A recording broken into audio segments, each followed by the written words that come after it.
আসসালামু আলাইকুম, শুভেচ্ছা অভিনন্দন জানাচ্ছি নতুন একটা ভিডিওতে। আচ্ছা, আমরা সবাই একটা কবিতা পড়ছি যে স্বাধীনতার সুখ, যে বাবুই পাখিকে ডাকে বলি সে চড়াই, কুড়িয়ে করে থাকে করো শিল্পীর বড়াই, আমি থাকি মহাসুখী অট্টালিকার পরে, তুমি কত কষ্ট পাও রোদ বৃষ্টি জ্বরে। বাবুই পাখি কয় সন্দেহ কি তাই, কষ্ট পাই তবু নিজেরও ভাষা, পাকা হোক কাঁচা হোক নিজ হাতে গড়ানো কাঁচা ঘর খাসা। হয়তো বা ভুল হইতে পারে। দেখুন, আমি এটা কবিতা বলার একটি উদ্দেশ্য হলো, সামনে দেখেন আসলে অনেকগুলো পাখি দেখা যায়, সবগুলোই হলো গিয়া বাবুই পাখি। এখন তাদের আসলে বাসা বাঁধার মৌসুম। দেখেন এই যে সামনে তাল গাছ, তারপরে একটা আমার দেখুন এই যে একটা গাছ, এই গাছে ওরা বাসা বাঁধছে।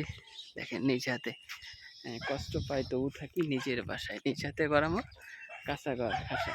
খুব সুনিপুণভাবে শিল্পীর জাদুতে, মানে কি যে জাদু আছে ওটা ঠোঁটে আল্লাহ মাহমুদ জানে।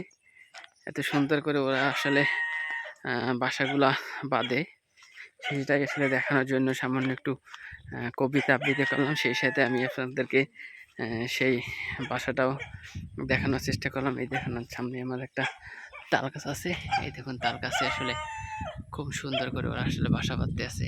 এই যে দেখেন, এখানে আসলে থাকাটা ওটা কিন্তু খুবই কষ্টকর। সামনে আসলে কালবৈশাখী ঝড়, এই ঝড়ে বাসা যে কোনো সময় উড়ে যেতে পারে, ছিঁড়ে যেতে পারে। তবুও কি ওদের নিজ হাতে তৈরি করা বাসা, নিজের বাসা, শান্তিতে বসবাস করে।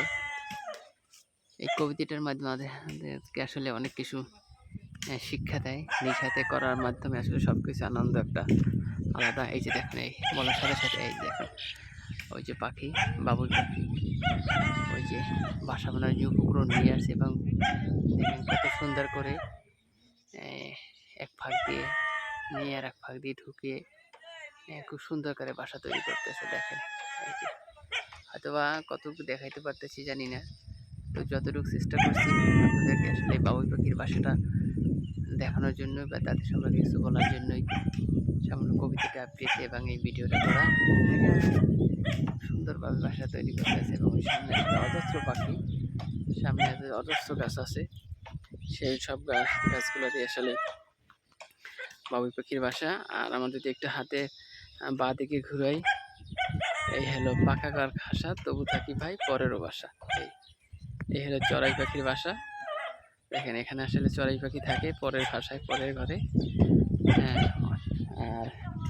আর একটু পিছনে একটু দূরে এই হলো সেই চড়াই পাখির বাসা।